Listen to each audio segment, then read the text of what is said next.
അങ്ങനെ സച്ചിയും ശ്രുതിയും കൂടെ ഭയങ്കര വഴക്കാണ്. വഴക്കെന്ന് വെച്ചാൽ അങ്ങോട്ടും ഇങ്ങോട്ടും നിലത്ത് കിടന്ന് അടി പിടിക്കുകയാണ് വെച്ചാൽ ഈ രേവതിയുടെ ഓരോ കാര്യങ്ങൾ പറഞ്ഞിട്ട് രേവതിയിൽ നിന്ന് ഞാൻ രക്ഷപ്പെട്ടതാണ്, അങ്ങനെയാണ് എന്നൊക്കെ ഒരുപാട് കാര്യങ്ങളൊക്കെ പറഞ്ഞിട്ട് നിലത്ത് കിടന്ന് അടിക്കുകയാണ് അങ്ങോട്ടും ഇങ്ങോട്ടും. ഇതിനിടയ്ക്ക് ശ്രുതിക്കും ഒരു അടി കിട്ടിയിട്ടുണ്ട്. അപ്പോഴത്തേക്കും നമ്മുടെ രവീന്ദ്രൻ പറയുന്നത്, ഇടാ മക്കളെ, നിങ്ങൾ എന്തിനാണ് ഇങ്ങനെ കിടന്ന് അടി പിടിക്കുന്നത്? ഇതിന് എരിവ് കയറ്റി കൊടുക്കുന്നത് ചന്ദ്രയാണ്, വേറെ ആരുമല്ല. ചന്ദ്ര രവിതയെക്കുറിച്ച് എന്തൊക്കെ പറയാൻ പറ്റുമോ അതെല്ലാം പറഞ്ഞു കൊടുക്കുകയാണ്.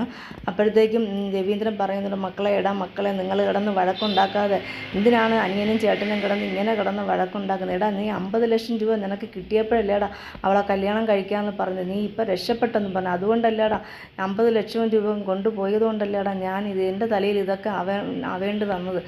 അപ്പോഴത്തേക്കും ചന്ദ്ര ഒരു വിളിച്ച് അയ്യോ എന്ന് പറഞ്ഞ് വിളിച്ച് നോക്കിയപ്പോഴത്തേക്കും നമ്മുടെ രവീന്ദ്രൻ നെഞ്ച് തറയിൽ വീഴുന്ന് പൊളയാണ്. അപ്പോഴത്തേക്ക് ഓടി വന്ന് അച്ഛൻ എന്ത് പറ്റി എങ്ങനെ നോക്കിയിട്ട് വെള്ളം എടുത്തുകൊണ്ട് വാടിയെന്ന് പറഞ്ഞ് വെള്ളം എടുത്ത് തലയിൽ കുടഞ്ഞു കൊടുത്തിട്ടും മുഖത്ത് കുടഞ്ഞിട്ടും രവീന്ദ്രൻ എണീക്കുന്നില്ല. അപ്പോഴത്തേക്ക് ശ്രുതി പറയുന്നത്, എത്രയും പെട്ടെന്ന് ഹോസ്പിറ്റലിൽ കൊണ്ടുപോകും, ഇവിടെ വെച്ചിരുന്നാൽ പറ്റില്ല, അച്ഛനെ എത്രയും പെട്ടെന്ന്. അങ്ങനെ ഹോസ്പിറ്റലിലേക്ക് കൊണ്ടുപോവുകയാണ് രവീന്ദ്രനെ. ഈ സമയം പിന്നെ രേവതിയാണ് കാണിക്കുന്നത്. രേവതിയെ വീട്ടിൽ ഉറങ്ങുകയാണ്. നല്ല ഉറക്കത്തിൽ ഉറങ്ങി കിടക്കുന്ന സമയത്ത് പെട്ടെന്നൊരു സ്വപ്നം കണ്ട് ചാടി എണീക്കുന്നു. അയ്യോ എന്ന് പറഞ്ഞുകൊണ്ട്. അപ്പോഴത്തേക്കും ദേവി ചോദിക്കും, എന്ത് ചേച്ചി? അതല്ല, എന്തോ സംഭവിക്കും പോലെ എനിക്ക് തോന്നുന്നു, നീ എന്തിനാണ്? അപ്പോഴത്തേക്കും ലക്ഷ്മി ചോദിക്കും, നീ എന്തിനാണ് സച്ചി വന്നപ്പം പറഞ്ഞു വിട്ടത്? സച്ചി ഇവിടെ ഉണ്ടെന്ന് നീ എന്തിനാണ് പറഞ്ഞത്? നീ ആവശ്യമില്ലാത്ത കാര്യങ്ങൾ ചിന്തിച്ച് കിടന്നതുകൊണ്ടാണ്. അപ്പോൾ രേവതിക്ക് എന്തോ സംശയം, എന്തോ സംഭവിക്കാൻ പോകുന്നു എന്നുള്ള ഒരു തോന്നൽ രേവതിക്ക് ഉണ്ടാകുന്നു.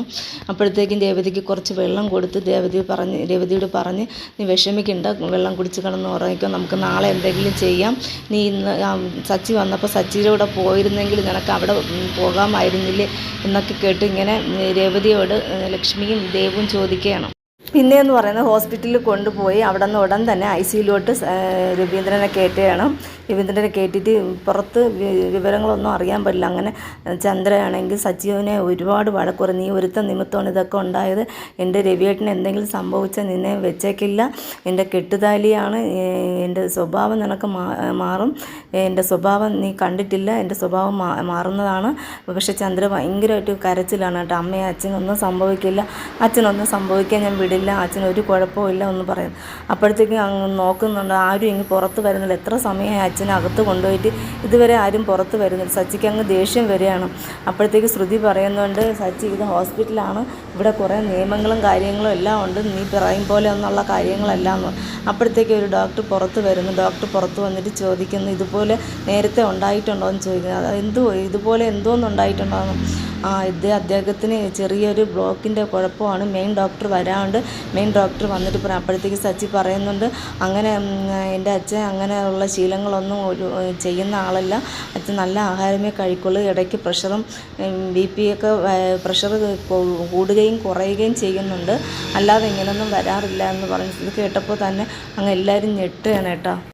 അങ്ങനെ നമ്മുടെ ചന്ദ്ര നെഞ്ചത്തിടിച്ച് കരയണം, അയ്യോ എൻ്റെ ഭർത്താവിന് ബ്ലോക്കോ, ഇതെങ്ങനെ വന്നു, എൻ്റെ ഭർത്താവിന് ഇതെങ്ങനെ വന്നു, അദ്ദേഹത്തിന് ഇത് വരാനുള്ള ചാൻസ് ഇല്ലല്ലോ, അദ്ദേഹം നല്ല ഫുഡാണല്ലോ കഴിക്കുന്നത്, അവൻ ഒരുത്ത നിമിത്തമാണ് ഇതെല്ലാം വന്നതെന്നും പറഞ്ഞുകൊണ്ട് ചന്ദ്ര അങ്ങോട്ട് നിലത്തടിച്ച് കരയാണ്. പിന്നെ കാണിക്കുന്നത് രേവതിയും ലക്ഷ്മിയും ദേവും ഒക്കെ പോകാൻ വേണ്ടി ഇറങ്ങുകയാണ്. രേവതിയുടെ എല്ലാ കാര്യങ്ങളും പറഞ്ഞു കൊടുക്കുന്നുണ്ട്, നീ സച്ചിനെ വിളിച്ച് സംസാരിക്കണം, എനിക്കതിന് പറ്റില്ല, ഇങ്ങോട്ട് വരികയാണെങ്കിൽ മാത്രമേ ഞാൻ പോവുള്ളൂ, അല്ലാതെ ഞാൻ പോവില്ല. അമ്മയ്ക്ക് എനിക്കൊരു നേരത്തെ ആഹാരം തരാൻ അമ്മയ്ക്ക് പറ്റുന്നില്ലെങ്കിൽ വേണ്ട, ഞാൻ അമ്പലത്തിൽ പോയി അന്നദാനം കഴിച്ചെങ്കിലും ജീവിക്കാം മോളെ, അതല്ല ഒരു പെണ്ണിന് ഒരാണ് തുണ വേണം, അതില്ലാതെ ജീവിക്കാൻ പറ്റില്ല മോളെ ഇവിടെ നിർത്തിക്കാൻ വയ്യാത്തത് കൊണ്ടല്ല എന്ന് പറഞ്ഞ് ലക്ഷ്മി കുറേ ഉപദേശങ്ങളൊക്കെ നമ്മുടെ രേവതിക്ക് കൊടുക്കുന്നുണ്ട്. അങ്ങനെ ശരത്ത് പോകുമ്പോൾ അമ്മ ചോദിക്കുന്നുണ്ട്, നിനക്ക് പൈസ വേണ്ട അമ്മ, എൻ്റെ പൈസ ഉണ്ട്. അപ്പോഴത്തെ ഏത് പൈസ ഉണ്ട്? അത് എൻ്റെ പൈസ ഉണ്ട്. പൈസ എന്ന് പറയുന്നത് ലക്ഷ്മി നമ്മുടെ ചന്ദ്രന് വാങ്ങിച്ച 1 ലക്ഷം രൂപയുണ്ട്, പിന്നെ എന്ന് പറയുന്നത് പലിശയ്ക്കൊക്കെ കൊടുത്ത് അങ്ങനെയൊക്കെയുള്ള ചെറിയ കള്ളത്തനങ്ങളൊക്കെ നമ്മുടെ ശരത്തിൻ്റെ കയ്യിലുണ്ട്. അത് അമ്മ നേരത്തെ തന്ന പൈസ എൻ്റെ കയ്യിലുണ്ടെന്ന് പറയുന്നുണ്ട്. ഈ സമയം അങ്ങനെ ശരത്ത് പോകുന്നുണ്ട്. ഈ സമയം രേവതിയുടെ ഒരു കൂട്ടുകാരി അവിടെ വരുന്നുണ്ട്.